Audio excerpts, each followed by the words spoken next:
crimes. What's your reaction to that? Well, I was waiting for you to read that because I knew you would, because you're horrible people, horrible people. Yeah, he did write that. I'm not a rapist. I didn't rape anybody. Oh, you I'm not a think, you think he pedophile. was referring to you? Excuse me. I'm not a pedophile. You read that crap from some sick person. You should be ashamed of yourself reading that, because I'm not any of those things. Mr. President, And I was these are never, the gunman's words. excuse me. You shouldn't be reading that on 60 Minutes. You're a disgrace.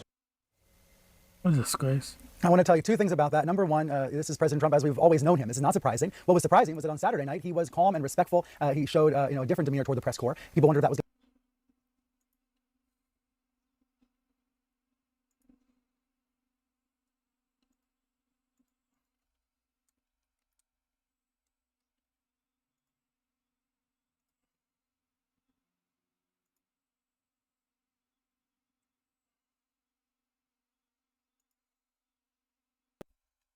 Let's go.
Sorry about that. I had to do something. Point you were down. What was happening? Well, what happened is it was a little bit me. I wanted to see what was happening, and I wasn't making it that easy for him. I wanted to see what was going on. And by that time, we started to realize maybe it was a bad problem, different kind of a problem, bad one, and different than what would be normal noise from a ballroom, which you hear all the time. And I was surrounded by great people, and I probably made them act a little bit more slowly. I said, wait a minute, let me see, wait. I started walking, and they said, please go down on the floor. So I went down, and First Lady went down also, but we were asked to go down by the agents as I was walking. In other words, They I was- wanted you almost to crawl I was out. standing up, pretty much. I was standing up, and then turned around the opposite direction, and started pretty much walking out, pretty tall, a little bent over because I'm not looking to be standing too tall.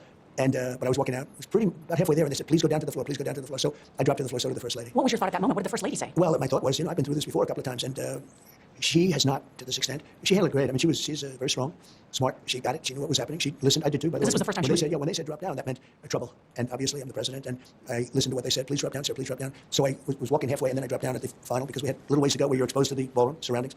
And then I got up, and we went to the whole room for a while, and I tried to get them to continue the event if possible. You wanted to go back in. I did. I really did. You can see the gunman running through the metal detectors, and he fired off one or two Yeah, rounds. his speed was rather incredible. Actually, he was like a blur. How did he get that close with the Well, place swarming with security? I will say, look, I say it because I'm a big fan of the people of law enforcement. And, some of these people, they may be crazy, but they're not stupid, and they figure things out. He ran 45 yards, they say, and he just went to it, and then, boom, he popped through it. I mean, he ran like, I think the NFL should sign him up. He was fast. When you look at it on tape, it's almost like a blur. Right. But it was amazing, because as soon as they saw that, you could see them draw their guns. They were so professional, aimed their guns, and then they took them down immediately. 2 hours later, the president was back at the White House to brief reporters. I saw a room that was just totally unified. It was, in one way, very beautiful. Do you think this will change your relationship with the press? Well, look, for whatever reason, we disagree on a lot of subjects. We talk about crime. I'm very strong on crime. It seems like the press isn't. It's not so much the press, it's the press plus the Democrats, because they're almost one and the same. It's like the craziest thing.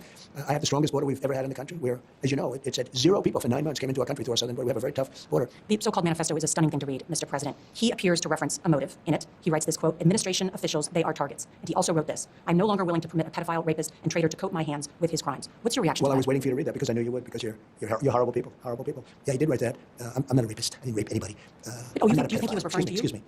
I'm not a pedophile. You read that crap from some sick person. I got associated with all stuff that has nothing to do with me. I was totally exonerated. Your friends on the other side of the plate are the ones that were involved with, let's say, Epstein or other things. But I said to myself, I'll do this interview, and they'll probably, I read the Yeah, he's awfully defensive for him not being in the Epstein files. What a joke. Awfully defensive. manifesto. He's a sick person. But you should be ashamed of yourself reading that, because I'm not any of those things. Mr. President, And I was these are the never, excuse gunman's me, words. excuse me. You shouldn't be reading that on 60 Minutes. You're a disgrace. But go ahead, let's finish the interview. The other thing that he wrote in You're the disgraceful. other thing in the manifesto that I think is worth looking at in terms of determining his motive is he had been staying at the hotel since Friday. He checked in, he said he had cased the place, and he wrote, "What the hell is the Secret Service doing?" And he wrote this quote, "I expected security cameras at every bend, bugged hotel rooms, armed agents every 10 feet, metal detectors out the wazoo. What I got is nothing." He wrote, like, this level of incompetence is insane. Sir, you have already had 2 Well, he was attempted pretty incompetent too, because he got caught, and he got caught pretty easily. So I'd say he was pretty incompetent too. I could take any event having to do with security or anything else. I can always find fault. Those guys did a good job last night. They did a really good job. I mention that because, again, as his motive, you brought this up, he had social media accounts that had anti-Trump and anti-Christian rhetoric. You should read. Why don't you read all the anti-Trump? Why don't you read it? You just did, so why don't you read it? Well, he had a lot of anti-Christian rhetoric. He was part of a group called the Wide Awakes. He had attended a No Kings protest in California. No Kings. What did security tell you about what See, may have been his the motives? reason you have people like that is you have people doing no kings. I'm not a king. What I am, if I was a king, I wouldn't be dealing with you. Also at the dinner last night was your secretary, Robert F. Kennedy Jr. His sister, Carrie Kennedy, was there. They've both witnessed their father and their uncle be assassinated. That's right. Erica Let Kirk. me just watch this real fast. Breaking news is that the White House is once again doing what the president wants them to do, which is to blame everybody else for a situation he absolutely has a hand in, which is the demise of decency in our political discourse. He knows this, and I can prove it to you. When he first came into office, after an ugly and bitter and divisive election, where he stumbled into the build the wall xenophobia and a signature issue for him that the Democrats would then make a legitimate one with It's their not own me, I don't know. maybe even His malfeasance Chris on the border. Cuomo's video is He blurry. then came into office, and he had an initiative called DJT 100. You ever hear that? Look it up. You know what it was about? Jared Kushner was supposed to run that, and pretty much only that.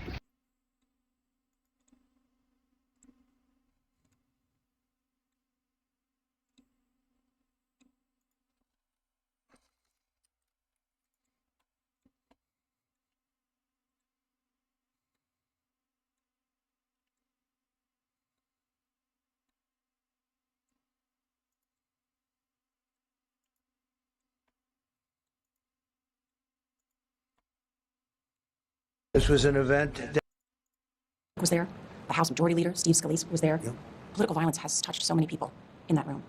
Is there something that you as president can do? What can be done to change the trajectory? Well, you know, you go back 20 years, 40 years, 100 years, 200 years, 500 years. It's always been there. People are assassinated, people are injured, people are hurt, and I'm not sure that it's any more now than there was. I do think that the hate speech of the Democrats, much more so, is very dangerous. I really think it's very dangerous for the country. President Trump told us he hopes to move events like last night's press gala to the new East Wing Ballroom that he says is ahead of schedule, though it won't be ready until 2028. But he wants last night's dinner to be rescheduled much sooner than that. You are committed to doing this event with the White House Correspondents' Dinner that's about freedom of the I press. want them because I don't want to see it be canceled. I don't want to have a crazy person. I think it's really bad for a crazy person to be able to cancel something like this. There are great people in the press too. I can name, but I don't want to embarrass your show. We have some great people in the press, some very fair people, and people that are just on my side. But for the most part, it's a very liberal or very progressive. Let's use the word liberal press. But I was really happy to see the I don't know how long it'll last, the relationship, the friendship, the spirit after a very bad event took place. Now, the event turned out to be much less bad because nobody was killed, nobody was hurt. The Secret Service agent, I spoke to him, he had a bulletproof vest on. Unbelievable. He's okay. Oh, he's 100%. Yeah, no, he was 100%. He didn't want to go to the hospital. He really didn't. They asked him to go. He didn't want to go. He said, I don't need to go to the hospital. But he went because they asked him to go. Well, I know the White House Correspondents Association very much appreciates you going last night and honoring a commitment to do it I hope again. we're going to do it again. Nora, tell him to get it going, and we should do it within 30 days. And they'll have even more security, and they'll have bigger perimeter security. It'll be fine. But tell him to My security, the ballroom, nah. Says American elections were rigged and stolen and asked if all over the world are gonna fix them and we won't have a country. I'm asking all Republicans to fight for the SAVE Act.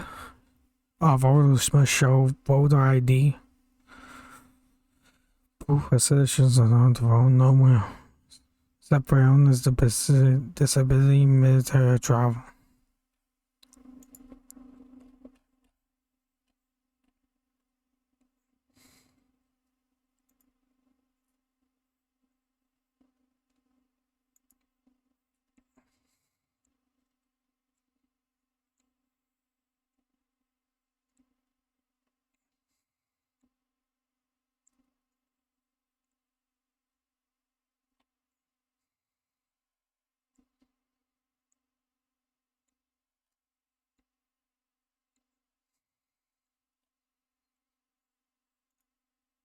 dedicated to do it again. We can't let something. It's not that I want to go. I'm very busy.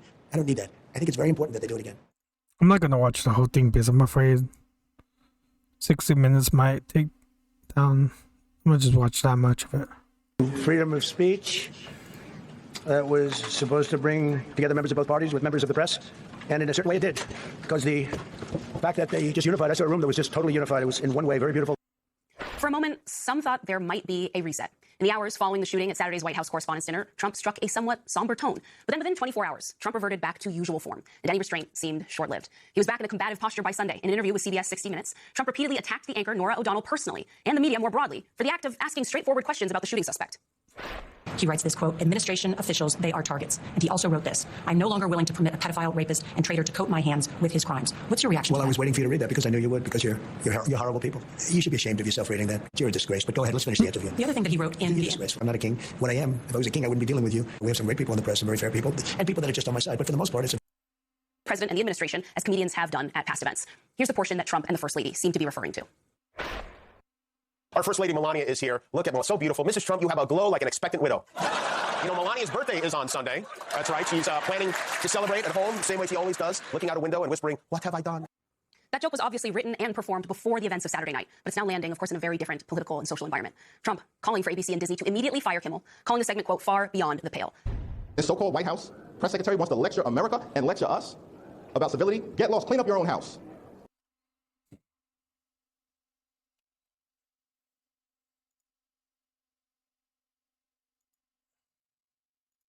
For the lady that asked my mama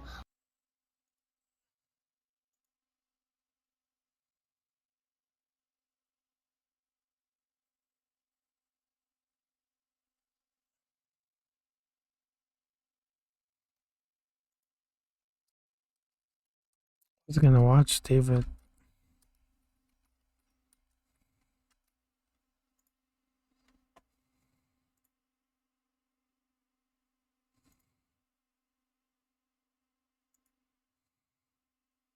Was the shooting at the White House Correspondents' Dinner staged? That is what millions are saying on social media, including many on the political left. I got emails like, David, you're not falling for this, are you? No one believes the shooting was real. Well, I was in Washington, D.C. over the weekend. I was at the Substack New Media Party just blocks away from the Correspondents' Dinner when the shooting took place. They locked us down, no one in and no one out, which really just meant the party continued. I'll talk about that later or on the bonus show. But what I want to talk about today are the widespread claims and insinuations that it was staged. And I will tell you why people are saying this, what the incentives would be, and I will also give you my opinion. Now, some of the claims that are being made are things like the security should be airtight, so any kind of breach or attempted attack couldn't possibly be real, meaning it must have been staged. There is a focus on how could someone get close enough for this to happen, people assuming that access points and screening would prevent anything like this, even though a lot of these people don't really know how layered security works in practice. Another claim is that it's too convenient that the person caused chaos by shooting, but wasn't really able to get close to Trump, and therefore it must have been set up. Or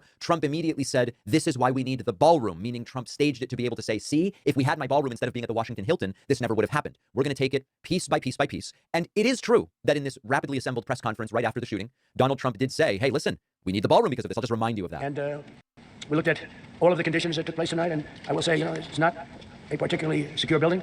And ballroom that I want to do. Now, let's talk about a few different things. First of all, how tight was security? Well, I was in that building just a couple of hours before the shooting. Now, it is true that there was the veneer of security. I'll give you some examples. The entire block on which the Washington Hilton sits was blocked off. When I got picked up in an Uber, I had to walk several blocks away because the Uber couldn't get close. There were dogs, beautiful dogs, sniffing around, presumably bomb and explosive sniffing dogs. You had Secret Service, as well as Capitol Police. And then there's this other, like they have the white cars and it says Protective Services. There were 3, 4. You had National Guard stalking around the area. So there was indeed the veneer of security. But at the same time, anybody could just walk into the lobby or other areas.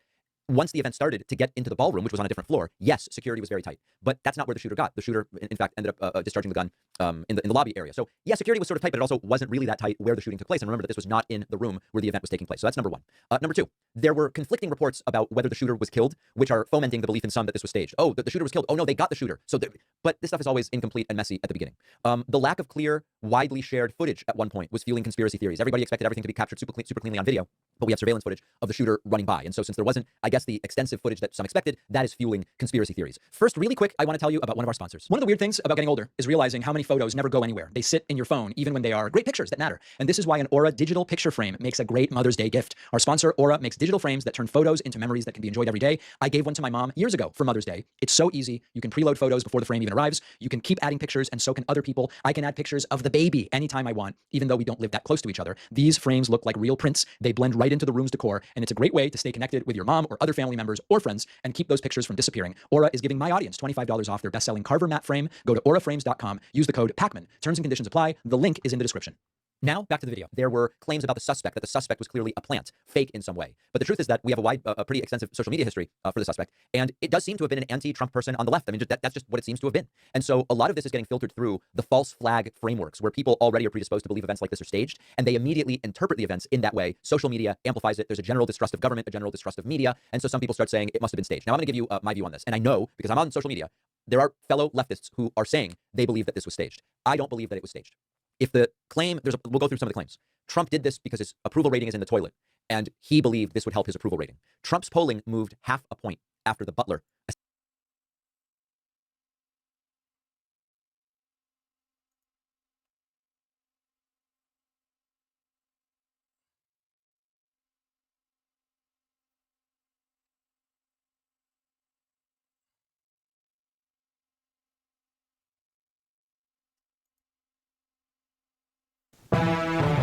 Glad and the Emmy goes to. Folks, before we even dive in, Watch and I were talking right before we hit record. No. Watch this.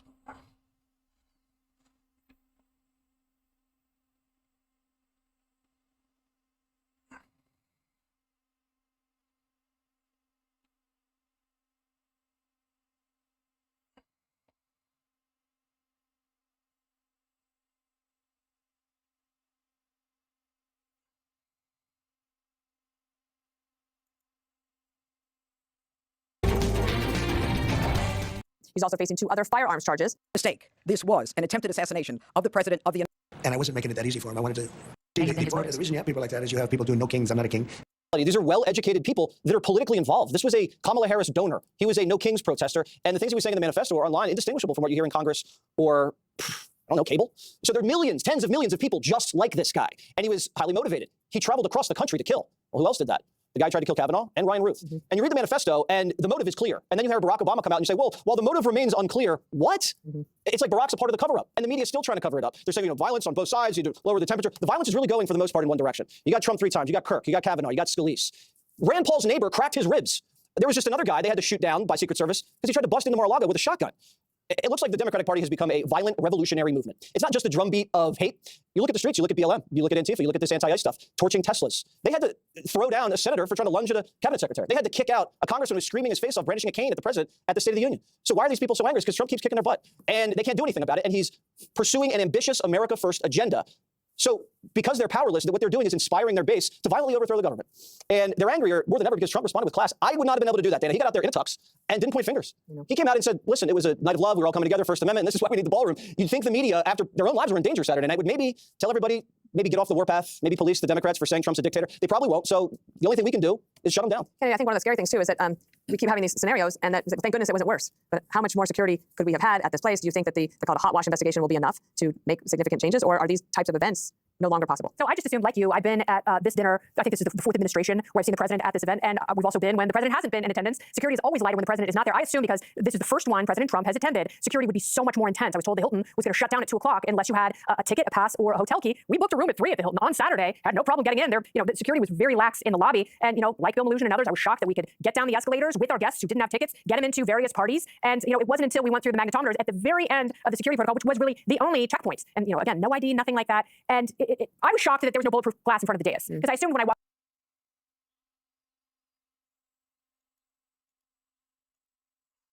I think I'm ending the stream. I'm starting to get kind of tired. I know it's only been like 30 minutes, so I'm gonna get off. And in the stream. Everyone take care. Quickly, and we're going to be shooting it in a studio with a live studio audience for the first time. We have a bunch of amazing guests lined up, including Liz Etheridge, Ron Funches, Beck Bennett, Kyle Mooney, Ginger Minch, and more. We're doing a show as part of the Netflix is a Joke Festival too. If you're in LA, come see our new studio at crooked.com/events. Awesome. And also, as you may have heard on the Friday show or on Love or Leave It, CrookedCon is coming back. We got 3 days of events right after the midterms, November 5th through the 7th in Washington, D.C. There's going to be live shows, tons of panels, new ways to connect with other political sickos like us. Head to crookedcon.com and sign up for updates, including ticket release dates, lineup announcements, and a lot more. All right.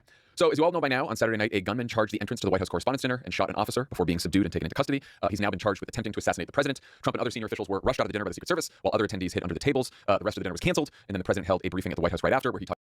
Oh, sure. They'll all sort of, they'll try to buddy up. They'll be nicer. They'll feel like people are looking at them, and I think that is what's happening. And Oh, I didn't even know this.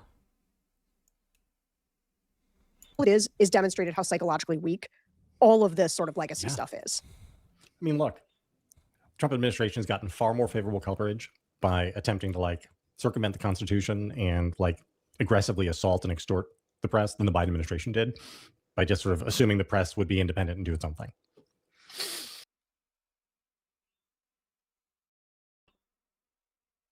All right. That's crazy. Talk about the ballroom. Yeah, I just want to. That's the real. That's the real takeaway from the White House. I just want to. Yeah, it seems like just saw this breaking news of Bulwark announced Comey is getting indicted again. That's crazy. Yeah, he's getting indicted again. Correspondents' dinner. I don't want the ballroom, but the idea that Trump has decided, okay, we're the victims. Somebody was coming to do us harm. We are on full tilt against the Democrats and their violent rhetoric. And the one solution that we need for all of this is for me to be able to build my ballroom.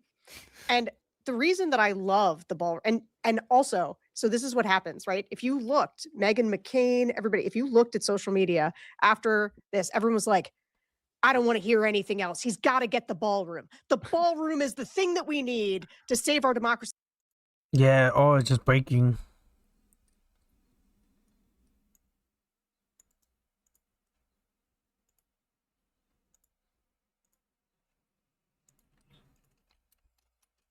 Former FBI Director James Comey for a second time. Justice correspondent David Spunt's got the story. He's here in Washington. Hey, David, they're going to go at it again. John, they're going at it again, not even a year after they went at it after the first time. We're told this via several law enforcement sources. We're told this is related to an Instagram post from the former FBI director last year when he posted on the beach. You may remember there was a formation of shells that said 8647 that were in that pairing of 8647, and he said something along the lines of, "Isn't this a curious formation that I just found while walking on the beach?" Well, critics to that post immediately pointed out that 86, at least in the restaurant world, means to get rid of or to kill something from a menu, 47 meaning the 47th president of the United States. So Comey did speak with the Secret Service, did speak with federal investigators. At the time he was interviewed last spring or early last summer, shortly after that happened.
No charges were ever filed, but now it appears that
King Charles is about to speak at the Congress. I was just seeing this too. Yeah, King Charles is about to speak at Congress. Yeah, I guess the DOJ freaking indicted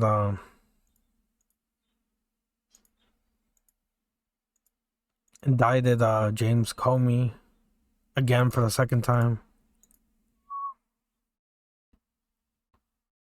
Is King Charles there?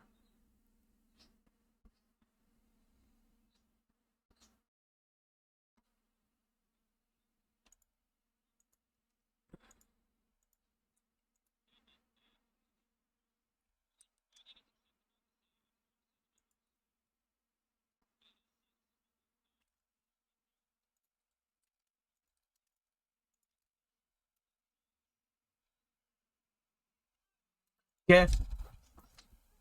Yeah. Oh, okay. Sorry.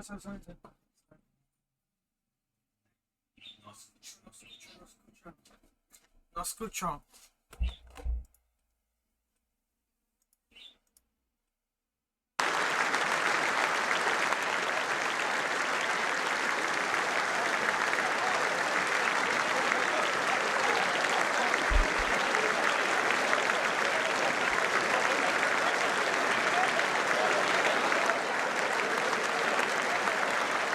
Sorry about that. I'm not blowing my nose.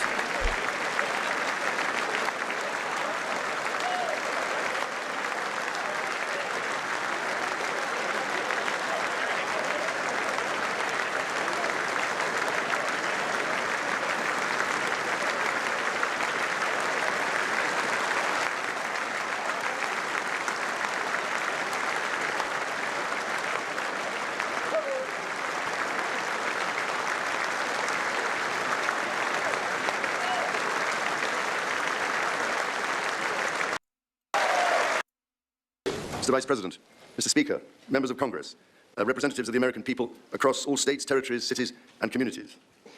I would like, if I may, to take this opportunity to express my particular gratitude to you all for the great honor of addressing this joint meeting of Congress, and on behalf of the Queen and myself, to thank the American people for welcoming us to the United States to mark this semi-quincentennial year of the Declaration of Independence. And for all of that time,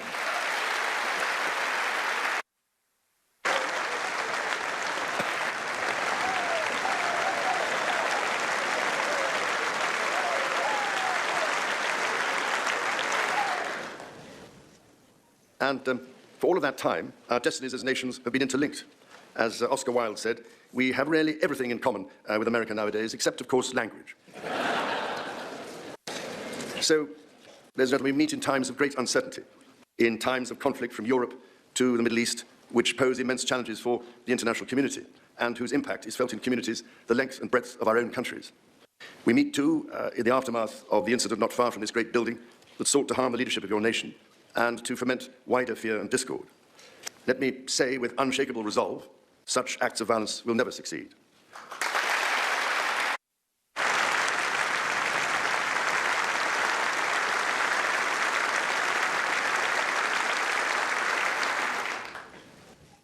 Whatever our differences, whatever disagreements we may have, we stand united in our commitment to uphold democracy, to protect all our people from harm, and to salute the courage of those who daily risk their lives in the service of our countries. Standing here today, it is hard not to feel the weight of history on my shoulder, because the modern relationship between our two nations and our own peoples spans not merely 250 years, but over 4 centuries. It is extraordinary to think that I am the 19th in our line of sovereigns to study, with daily attention, the affairs of America. So I come here today with the highest respect for the United States Congress, this citadel of democracy created to represent the voice of all American people to advance sacred rights and freedoms. Speaking in this renowned chamber of debate and deliberation, I cannot help but think of my late mother, Queen Elizabeth, who, in 1991, was also afforded this signal honour and similarly spoke under the watchful eye of the Statue of Freedom above us.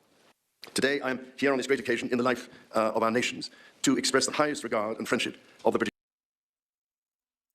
Wait, before I want to mention something to everybody. Let me actually exit out of this real fast. I don't think I'm gonna watch the whole King Charles thing. It's like 40 minutes long. I think I'm to tell you the truth, I muted a quick little segment of let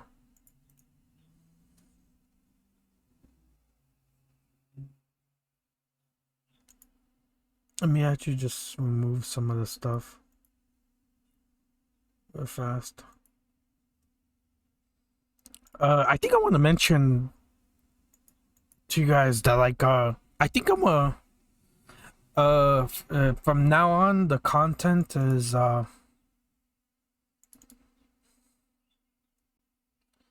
I'm no longer gonna. I'm only gonna stream. Not stream.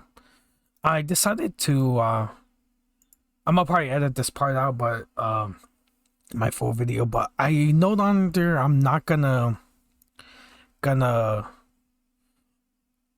gonna be. My content is gonna be. Just doing. I'm since I'm doing politics, I'm gonna make a new channel in the future of Catholic stuff. I'm gonna disable my comments for now because just the last time, like 2 days ago, 3 days ago, I got like a troll and I was like, oh man, like, so I'm gonna just disable the comments. I don't know if anybody's gonna watch this video, but I'm disabling my comments.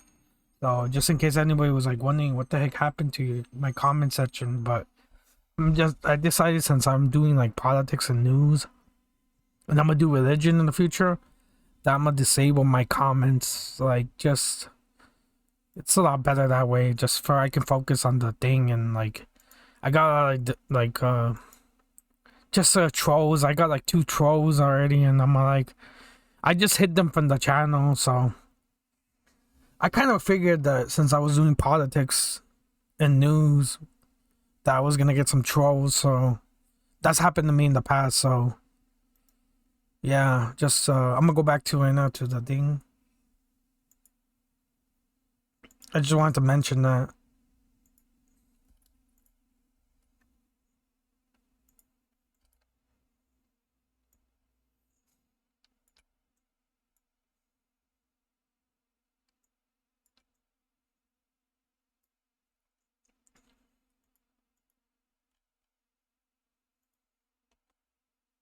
Still under the charges, but we do know what this is related to. Again, remember, the first indictment was about him lying to Congress and these leaks to the press. That has nothing to do with this indictment. We are told that this has to do with the case that you heard Caitlin Polans talking about earlier, this investigation from Secret Service into Comey's social media post that he posted a picture on the beach of seashells that said 8647. Then he deleted that post. But at the time, Republicans said that he was trying to incite violence against President Trump using that kind of social media post there. Now, I will tell you that the source that I spoke to directly correlated this to what happened on Saturday night, saying we've already seen all of this incitement of violence. We just saw it again on Saturday night. Not that these two things were directly related, but referencing the event on Saturday night while talking about this indictment in particular and the case around this social media post. It will be interesting to hear what we hear from the Justice Department on this, if there is any kind of actual correlation talking about this incitement of violence. But it also comes at a point where we're hearing from this White House nonstop saying that this is all about political rhetoric, that the reason that there have been so many assassination attempts have been because of rhetoric against President Trump. Obviously, we know that rhetoric on both sides of the aisle has been increasingly violent in this political environment that we are currently in. But that is what we know so far about the current indictment against James Comey, that this is about that social media post, which at the time the Secret Service said that they were going to investigate.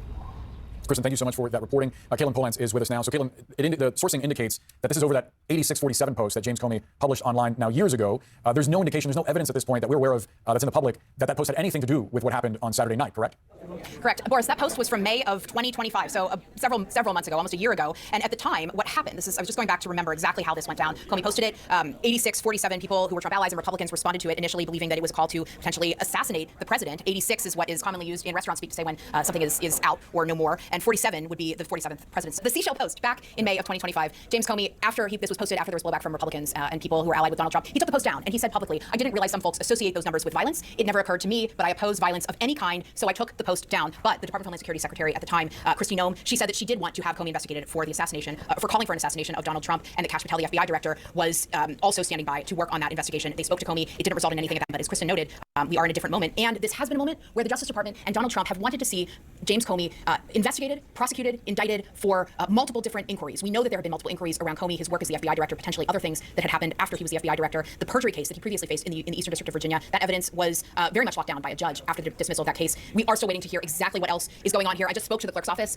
in North Carolina, in the federal court that would be covering the beaches there, which is very possibly where this would have been, where he would have taken that photo. They have nothing yet that they knew of, and I'm looking at the court records, and there's nothing online at this time. So we're waiting more from either the court or the Justice Department or from Comey himself to get a response. Right now, still a lot of questions, but this indictment clearly is something much different than what Donald Trump has been so angry about over all these years, the Russia investigation that James Comey oversaw in 2016. Instead, it's about a social media post that James Comey took down and said he intended no harm with from May of 2025. Yeah, a curveball there. Caitlin Polans, thank you so much. Thanks to Kristen Holmes, the White House as well. Let's bring in National Security Attorney Bradley Moss.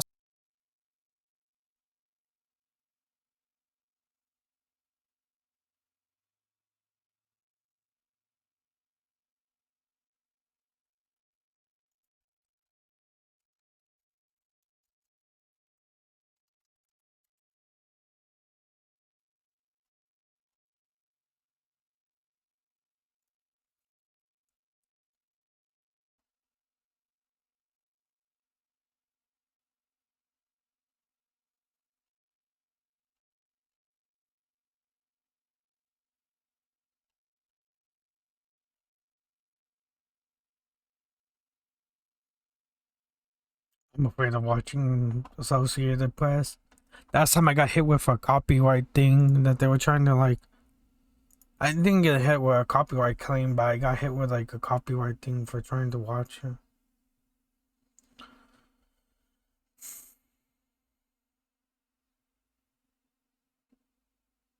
My content got detected through All right, that's YouTube. the breaking news comes from the Justice Department. MS Now confirming reports that former FBI Director James Comey has been indicted for the second time. Joining us, MS Now senior investigative reporter Carol Lennig, MS Now senior legal reporter Lisa Rubin, and Pulitzer Prize-winning columnist and MS Now political analyst Eugene Robinson. Carol, what do we understand this indictment to be about?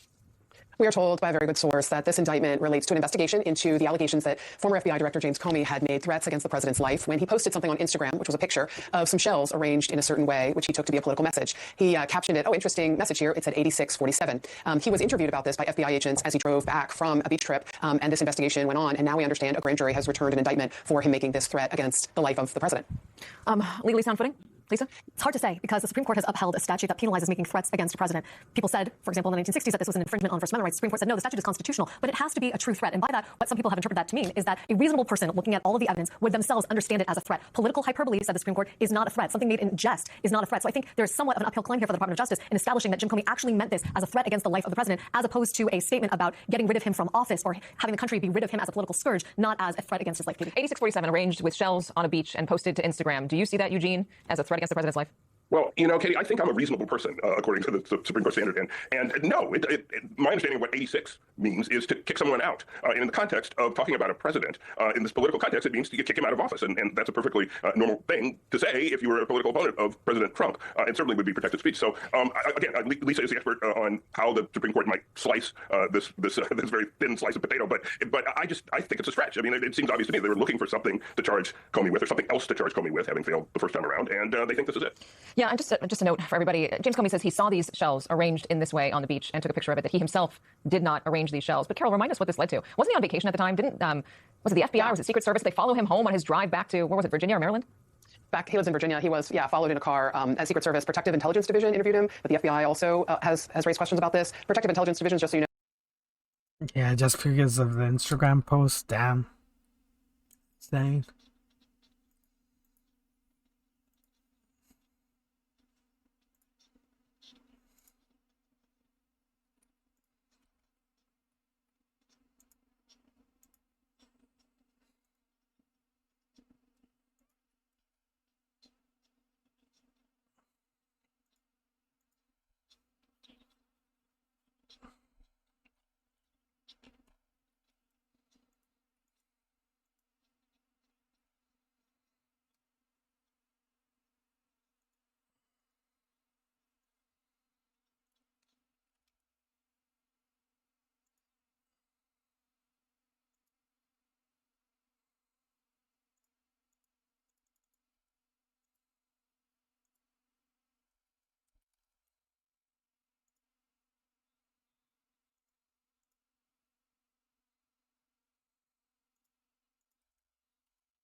Tries to assess threats, whether they're made in a bar or on social media or outside the gates of the White House, and they interview people that they fear are threatening the president's life. This was viewed at the time, to Gene's point, as a little bit of overkill because James Comey could have written on social media, I hope we don't reelect this president, or I hope he leaves office.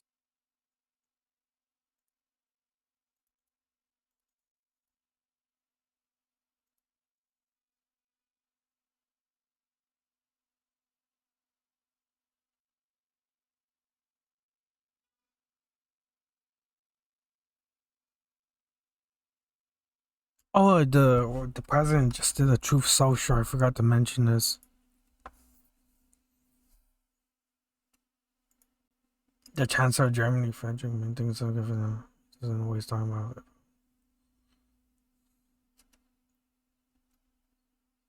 Oh, he's going after the president of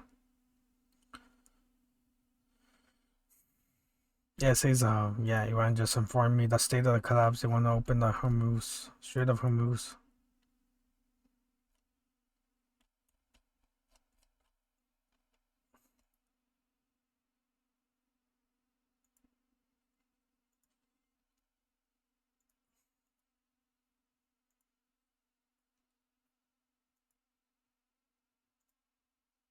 I think I'm in my video.